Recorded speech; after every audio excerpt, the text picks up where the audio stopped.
Hello friends, welcome to my channel fortune plus. Friends, आज video रे आमे कथा हेबा नेटवर्क मार्केटिंग रो फायदा बा उपकारिता गुड़ाक उपरे। फ्रेंड्स, जो भी लोग नेटवर्क मार्केटिंग रे जॉइन करती से बहुत गुड़े स्वप्न थाए।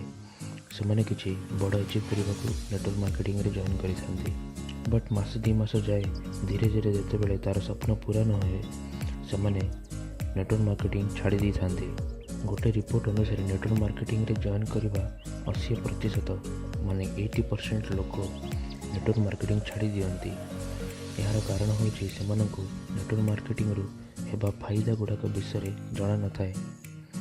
से खाली ट्राए करती किछि दिन पई आउ किछि दिन पर से क्विट कर दियंती। तो प्रथम फायदा हूँ दृष्टिकोण बदलवा।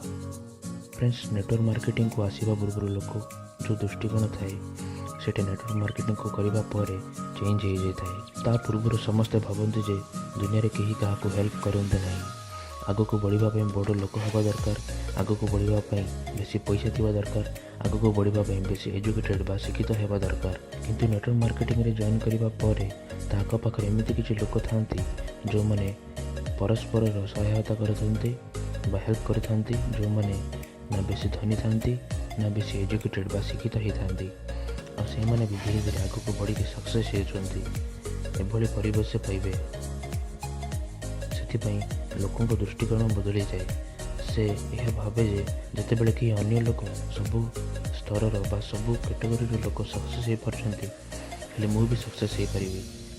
ता मध्य गोटे कॉन्फिडेंस आसे और से भी निजर थिंकिंग निजर सोच निजर दृष्टिकोण को बदलाई आग को बढ़िबारे लगे। सेकेंड है समय सदुपयोग करवा। फ्रेंड्स, एठी एमतीका लोक अच्छा जो मैंने जॉब करती निजर बिजनेस करती कई स्टूडेंट भी था। ये सब करने पर से निजर बाकी समय को नष्ट कर दियंती। लोक निज सांग मान संगे बुलाबुली करती, खटी मारती अथवा टीवी आगे बस निजर टाइम को नष्ट कर दियंती। जितेबाला नेटवर्क मार्केटिंग रे आम निज समय सठिक उपयोग कर। नेटवर्क मार्केटिंग गोटे ए प्रकार बिजनेस जोटी आपण सकाळ हो संध्या हो खराबेल हो राति केतेबेले भी काम कर रोजगार करें।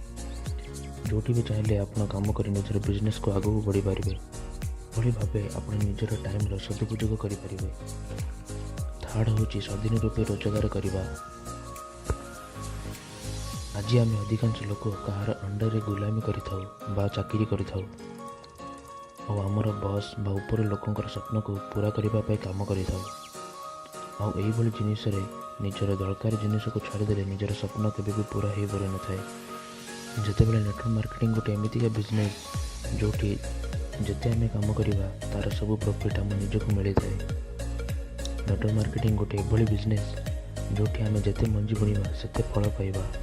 आठी थे मंजी बुणवा पर गछ बड़ होगा जाए जदि आम से परिश्रम करवा हेले आमको तार फल जीवन सारा आउ मरिबा पर भी मिल थाए।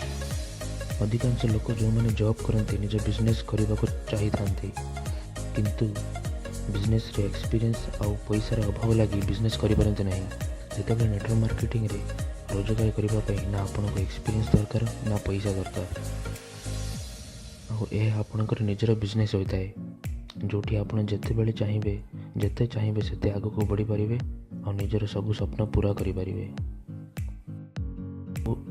आउ गोटे फायदा हूँ आर्थिक आउ समय स्वाधीनता मिलवा बा इंडिपेंडेंट हवा। माने पैसा थी और से पैसार एंजॉय करने समय थी। फ्रेंड्स, जो मैंने भी जॉब करती से भितर गोटे डर थाए जे रिटायर है करेंगे कौन। लोक रिटायर होती 60 वर्ष पर आ सबुठ अधिक पैसा आमको 60 वर्ष पर ही दरकार होता है। तो से धीरे धीरे सेविंग करने स्टार्ट करती निज लाइफ को केवे एंजॉय करें ना। एमती भी लोक अच्छा जो मैंने पाखे बहुत पैसा थाए किंतु से पैसा को खर्च करने को समय न थाए। से सका आरंभ कर राति जाए दिन राति काम करते। जदि से काम करने बंद कर दियंती तो पैसा भी बंद हो जाए। किंतु नेटवर्क मार्केटिंग गोटे एमतीका बिजनेस जोटी आप जॉइन करती आउ काम कर धीरे धीरे 2-3 वर्ष एमतीका लेवल रे पहुँची जाती जहाँपर आपण काम करंतु बा न करंतु आपण पाखक पैसा मिलवा बंद हुए नहीं। तापर आपण पाखे पैसा थाए और से पैसा खर्च करने और एंजॉय करने समय भी थाए। तो फ्रेंड्स, आज आम डिस्कस कले नेटवर्क मार्केटिंग होता फायदा बा उपकारिता गुड़ाक विषय एभली अन्य वीडियो एवं ही तले रेड बटन को क्लिक कर सब्सक्राइब करूँ फॉर्च्यून प्लस।